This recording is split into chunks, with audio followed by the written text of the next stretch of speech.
Hi Papermakers, welcome to this new release note 1.5.6. Skyboxes are now available. You can create skyboxes with several images for each faces of your skybox. Skyboxes will give you an illusion of being in a huge 3D space in your maps. You can also use a simple picture as background. The shake screen command is useful for staging your cinematics. You can choose the offset in pixels and the number of shakes per second. This number will be corrected according to the time you choose to shake the screen. The flash screen command will simply fill your screen with a color and linearly go back to normal screen color. The move camera command is now completed. The missing option was to change the current camera targets. The modify inventory command can now select the item according to dynamic IDs.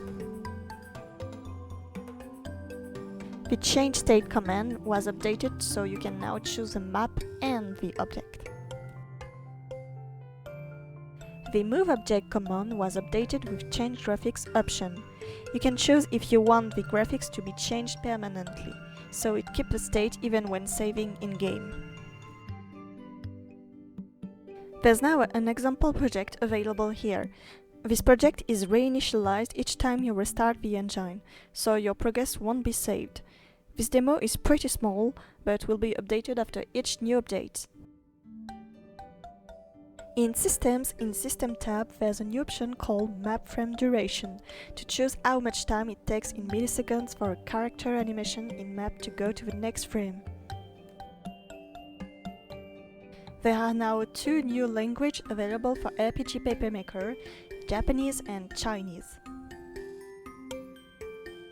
For future DLCs assets, there's an option to import it to your projects. There's also an option to set the DLC's folder location. There's now a message when you try to add the same state ID in one object. There's now an export function for BR assets.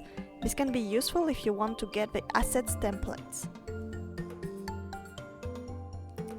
In Display Picture and Set Move Turn Picture command, you can now choose the picture ID with dynamic values. For users not using Steam, the updater doesn't need to be reinstalled for each new updater version. It will update by itself. There's now a log.txt file located into the game folder root if you are having in-game errors. This will be pretty useful if you want to correct a bug and report it to the developers. .obj can now support faces with more than 4 vertices. There's now a menu to open your current project folder. When a translation is not found, it will directly display the key value. Projects under 1.5.3 were crashing when trying to update to new version. In BR, the helmet bronze type was wrong. Condition command wasn't working while testing switches values.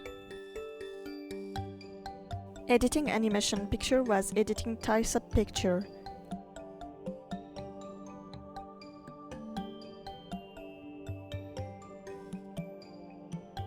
When saving in a map with depth superior to 0, the game was crashing.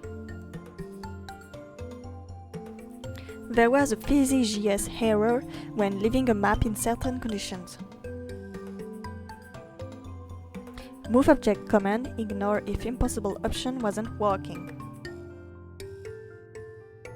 Command reactions weren't working while in main menu. There was a selection bug when selecting a tileset from right to left. Teleport into another map with screen tone changes was making the game crashing. There was collision issues with mountains with depth superior to 0. When editing a teleport object command, selecting another map wasn't possible. The command remove object from map wasn't working with moving objects. There was a collision issue with particular bridges. Allow escape in battles command wasn't working. Display an animation command in map wasn't always drawing each frames. Thanks for watching this video's note. Don't forget to like and subscribe. Happy making!